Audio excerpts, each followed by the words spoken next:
다이어트로 저를 찾아온 환자분이 운동도 열심히 하고 먹는 것도 적게 먹는데 왜 살이 안 빠져요, 원장님? 아마 다이어트를 한 번이라도 해보신 분들이라면 이런 생각 다들 한 번쯤은 해보셨을 겁니다. 그런데 사실 운동도 열심히 하고 먹는 것도 적게 먹으면 살이 빠지는 게 맞거든요. 다이어트를 시작한 지 얼마 안 된 시점이라면요. 처음에는 우리가 몸에 쌓아둔 에너지원, 즉 탄수화물이나 수분 같은 빠르게 소모할 수 있는 것들이 먼저 빠져나가기 때문에 다이어트를 막 시작했을 때는 체중이 빠르게 줄어들 수 있어요. 하지만 시간이 지나면 단순히 운동하고 적게 먹는다고 해서 살이 빠지진 않습니다. 우리 몸은 이제 더 이상 쉽게 소모할 에너지가 없다는 걸 느끼고 에너지를 아끼기 위해 소비량을 줄이는 상태로 전환합니다. 바로 이때부터 살이 안 빠지는 정체기가 찾아오게 되는 거죠. 그럼 제가 다이어트를 잘못하고 있는 건가요? 물어보실 것 같은데요. 아니요. 사실 이 문제를 해결하기 위해선 우리 몸에 숨겨진 비밀을 이해하는 것이 중요해요. 그건 바로 기초대사량입니다. 기초대사량은 우리가 가만히 있을 때도 에너지를 태우게 만드는 몸의 기본적인 에너지 소비량입니다. 기초대사량이 높으면 가만히 있어도 살이 잘 빠지는데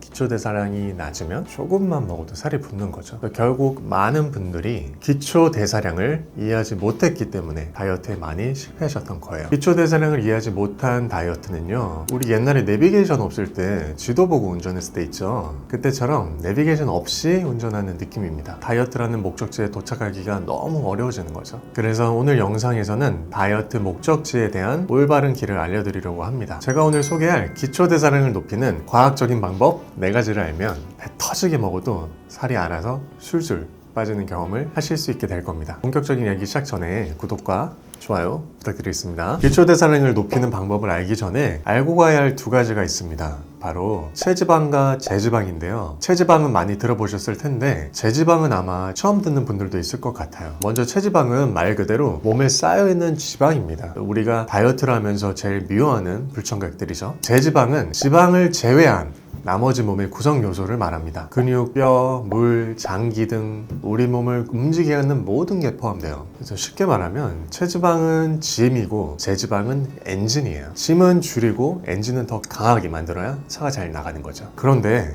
대부분이 다이어트 할 때 가장 많이 하는 실수는 체중계 숫자만 보고 체지방과 제지방의 비율을 간과하는 겁니다. 단순히 체중을 줄이려고 칼로리를 너무 적게 섭취하면 체지방뿐만이 아니라 제지방도 함께 줄어들게 되는데요. 제지방, 특히 근육이 줄어들면 바로 기초대사량이 떨어집니다. 그래서 우리 몸이 이렇게 말하겠죠. 엔진 끕니다. 기름 아껴야 돼요. 이렇게 기초대사량이 떨어지면 몸이 에너지를 덜 태우고 결국 살이 찔 수밖에 없게 되는 거예요. 결국 제지방을 늘리고 체지방을 줄여서 기초대사량을 높이는 게 바로 다이어트 성공의 핵심이라는 겁니다. 그렇다면 어떻게 해야 기초대사량을 늘릴 수 있을까요? 먼저 첫 번째는 근력 운동을 하셔야 됩니다. 근력 운동은 제지방은 늘리고 체지방은 줄이는 가장 효과적인 방법이기 때문이죠. 근육은 에너지를 소모하는 활성 조직이라서 근육량이 늘어나면 가만히 있어도 칼로리 소비가 늘어납니다. 이걸 쉽게 말하면 근육은 몸에 있는 작은 에너지 공장 같은 거예요. 공장이 많으면 많아질수록 더 많은 에너지를 태우니까 살이 덜 찌게 되는 거죠. 저는 근력 운동 중에서도 특히 스쿼트를 추천드리는데요. 스쿼트는 우리 몸에서 가장 큰 근육, 하체 근육을 사용하는 전신 운동입니다. 하체 근육은 몸의 에너지 소비를 책임지는 대형 공장이라고 보시면 되세요. 작은 공장을 여러 개 늘리는 것도 좋지만 대형 공장을 효율적으로 돌리는 게 훨씬 더 효과적이겠죠. 하체 근육은 에너지 소비량이 매우 높기 때문에 스쿼트를 꾸준히 하면 기초대사량을 높이는 데 큰 도움이 되거든요. 그리고 운동 강도를 조절하기도 쉬워서 초보자부터 숙련자까지 누구나 할 수 있어요. 스쿼트 자세가 너무 어려워요 하고 걱정되시면 처음에는 의자를 사용해 앉았다가 일어나는 식으로 시작해보세요. 이렇게 시작하면 하체 근육이 서서히 강화되면서 자연스럽게 운동 강도를 높일 수 있습니다. 이 스쿼트가 생각보다 힘들고 재미없을 수 있겠지만 나중에 살 빠진 멋진 내 모습을 생각하시면서 열심히 해보시는 걸 추천드릴게요. 기초대사량을 높이는 법 2번째는 바로 단백질 섭취입니다. 단백질은 제지방, 그 중에서 근육을 만든 재료이고 기초대사량을 유지하고 높이는 핵심 영양소입니다. 그래서 근육은 단백질 없이는 성장도 유지도 어렵거든요. 근육은 바쁜 식당처럼 끊임없이 에너지를 소비하며 돌아가요. 하지만 단백질이라는 주방장이 없으면 식당이 문을 닫고 손님이 와도 음식을 만들 수 없게 되는 거죠. 주방장이 있어야 식당이 활기차게 돌아가듯 단백질을 근육을 움직이게 만들어줍니다. 실제로 체중 1kg당 평균적으로 1에서 1.2g의 단백질을 섭취하면 근육 손실을 막고 기초 대사량을 높이는 데 효과적인 연구 결과도 많습니다. 그래서 저도 항상 다이어트 상담 오시면 환자분께 먹는 걸 줄이는 얘기도 물론 말씀드리지만 단백질을 하루에 몇 그램은 꼭 먹자 항상 강조합니다. 단백질 하루 섭취량을 환자분 키와 몸무게, 활동 상태에 따라 제가 항상 정해드리고 있습니다. 그래서 단백질을 어떻게 먹어야 하냐고요? 생각보다 간단해요. 매 끼니마다 의식적으로 단백질을 꼭 포함해보세요. 그런데 이게 간단한 것 같지만 생각보다 큰 효과를 줍니다. 예를 들어 밥 한 공기와 반찬만 드신다고요? 여기에 달걀 후라이 하나 추가해보세요. 또 외식할 때는 꼭 단백질이 포함된 메뉴를 선택해주세요. 저 같은 경우는 생선을 좋아해서 생선구이나 대구탕을 자주 챙겨 먹는데요. 생선고기가 또 싫은 분 계시죠? 콩이나 두부도 너무 좋고요. 꼭 내 입맛에 맞는 단백질 찾으셨으면 좋겠습니다. 반면에 단백질을 도무지 찾아보기 어려운 음식, 떡볶이나 자장면 이런 것들은 웬만하면 피해 주셔야 됩니다. 또 그럼 간식은 뭐가 좋아요? 물어보실 수 있을 것 같은데요. 제가 이전 영상에서 소개드린 쿠팡 다이어트 꿀템 편을 참고하셔도 좋을 것 같아요. 그리고 여기서 중요한 포인트, 초가공식품은 꼭 피해야 한다입니다. 초가공식품은 몸속 대사 시스템을 망가뜨리는 디저트 폭탄 같은 존재거든요. 라면, 햄버거, 소시지, 젤리 이런 거 드시고 싶다고요? 저는 벌써 기초대사량이 무너지는 소리가 들리는 것 같습니다. 그래서 제 채널을 보시는 분들은 그런 분들은 없을 거라고 믿습니다. 단백질 섭취는 단순히 몸을 유지하는 차원이 아닙니다. 몸의 에너지 소비 패턴을 바꾸는 중요한 열쇠예요. 그래서 단백질이 충분하면 근육이 손실되지 않아 기초대사량이 안정적으로 유지가 됩니다. 그리고 단백질을 소화하는 과정 자체가 또 탄수화물에 비해서 많은 열량을 소비하기 때문에 먹는 것 자체로도 살이 덜 찌게 되는 마법 같은 효과를 얻을 수가 있어요. 그리고 제가 항상 강조하는 단백질을 먹게 되면 포만감이 오래가고 그날 하루 혈당의 상승을 안정적으로 유지시켜 줄 수 있다는 장점도 있죠. 그래서 운동으로 제지방을 늘리고 단백질로 근육을 지키는 것이 중요하다는 걸 아셨죠? 그렇다면 이제 몸의 에너지 소비를 더 활성화하는 방법을 알아볼게요. 기초대사량을 높이는 방법 세 번째는 체온을 이용한 방법입니다. 이게 무슨 말이냐고요? 우리 몸은 36.5도를 유지하기 위해 꾸준히 에너지를 사용하는데요. 체온이 조금만 변해도 대사활동과 에너지 소비량에 영향을 미치게 되죠. 여기서 흥미로운 사실 하나, 체온 유지는 콜드 익스포저. 이건 간단히 말해 몸을 살짝 추운 환경에 노출시키는 방법입니다. 추운데 어떻게 에너지가 늘어요? 하실 수 있을 텐데요. 추운 환경에 노출되면 우리는 아우 추워 하면서 빨리 열을 태워야겠다 하면서 스스로 열을 내기 위해 갈색 지방을 활성화시킵니다. 이 과정에서 에너지 소비가 쑥쑥 증가하는 거죠. 그래서 여러분 보통 우리 다이어트 언제 많이 하시나요? 옷이 얇아지는 여름이 되기 전에 많이들 시작하실 텐데요. 저는 오히려 추운 겨울에 미리 다이어트를 해보시는 것을 많이 권해드립니다. 왜냐면 겨울일수록 이 에너지를 소비하는 갈색 지방이 많이 활성화되기 때문이에요. 그래서 이 영상 보시는 분들은 우리 미루지 말고 지금부터 다이어트 시작하시면 좋을 것 같습니다. 저는 찬물 샤워를 많이 추천드리는데요. 이게 쉽진 않지만 아침에 간단히 10에서 15초 정도 찬물로 샤워를 마무리 하시는 거예요. 처음에는 차가워하고 놀랄 수 있어요. 그리고 하는 동안 호흡이 엄청 가빠집니다. 무슨 100m 뛴 것처럼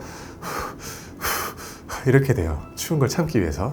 근데 몇 번 하다 보면 몸이 확 깨어나는 느낌을 받으실 겁니다. 그래서 주무시기 전에도 하는 게 오히려 숙면에 도움이 되기도 하고요. 찬물 샤워는 너무 추운데 다른 방법 없나요? 하신다면 손과 발만이라도 찬물에 담가보는 간단한 방법도 괜찮아요. 이것만으로도 몸이 열을 내려고 더 많은 에너지를 쓰게 됩니다. 이처럼 체온을 유지하고 적절히 추위에 노출시키는 것만으로도 몸의 에너지 소비 방식이 훨씬 더 효율적으로 바뀔 수 있다는 사실을 꼭 기억하셨으면 좋겠어요. 단 추운 환경에서 너무 오래 있으면 체온이 급격히 떨어질 수 있으니 주의하시고요. 네 번째는 수면과 스트레스 관리입니다. 환자분들이 이런 말씀 자주 하세요. 스트레스를 받으면 더 피곤해지고 몸도 무거워져요. 사실 이게 단순히 기분 탓만은 아닙니다. 스트레스와 수면 부족은 기초대사량을 떨어뜨리는 숨은 원인이에요. 수면은 단순히 쉬는 시간이 아니라 우리 몸이 야근을 하는 시간과 같아요. 이런 말씀 드리면 직장인분들이 싫어하시겠지만 수면 중에는 근육이 회복되고 호르몬이 조절되고요. 기초대사량 유지에 중요한 역할을 하는 다양한 신체 활동이 이루어지거든요. 그런데 수면 시간이 부족하면 어떻게 될까요? 몸이 스트레스를 받고 코티졸 같은 스트레스 호르몬이 증가하면서 대사 활동은 저하되고 에너지 소비가 둔화됩니다. 그리고 이 호르몬 자체가 우리 몸에 있는 뼈나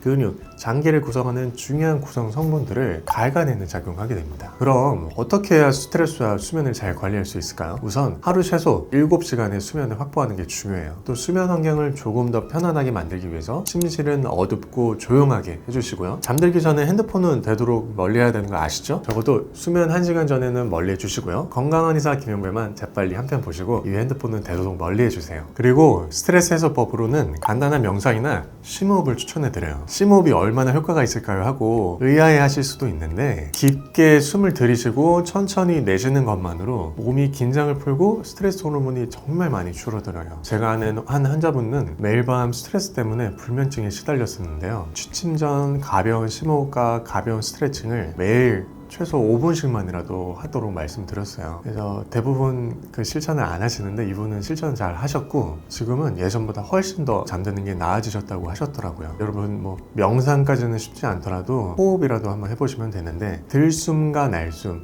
이 한 호흡을 10초 동안 하시면 됩니다. 5초 동안 들이쉬고 5초 동안 내쉬어보세요. 근데 이게 처음 하시는 분은요 5초 동안 하는 게 보통 어려운 게 아닐 겁니다. 그러면 처음에는 3초 동안 해보시고요, 3초, 4초, 5초가 될 때까지 훈련을 통해서 늘려보세요. 한 호흡을 10초에 걸쳐서 하는 것이 우리 뇌와 어떤 신경계를 이완시키는데 가장 좋은 시간이라고 이미 연구 결과가 나와 있습니다. 여러분 꼭 한번 해보셨으면 좋겠습니다. 이렇게 작은 습관 변화가 대사량과 에너지 소비에도 큰 영향을 미칠 수 있어요. 잘 자고 스트레스를 줄이는 것, 이건 단순히 쉬는 것이 아니라 몸의 에너지 효율을 높이는 강력한 도구라는 것 꼭 잊지 마세요. 오늘은 기초대사량의 비밀과 이를 높이는 과학적인 방법에 대해 알아보았습니다. 근력 운동으로 제지방을 늘리고 단백질을 포함한 식단 관리와 체온과 수면 관리로 몸의 에너지 효율을 높이는 법까지 총 정리해 드렸는데요. 여러분 실천하지 않으면 아무 소용없다는 거 아시죠? 오늘부터라도 작은 것 하나씩 실천해보세요. 스쿼트를 해보거나 잠들기 전 스트레칭을 하면서 말이죠. 이런 습관들이 모이면 몸도 마음도 가벼워지는 놀라운 변화를 경험할 수 있을 겁니다. 오늘 영상이 여러분께 도움이 되셨다면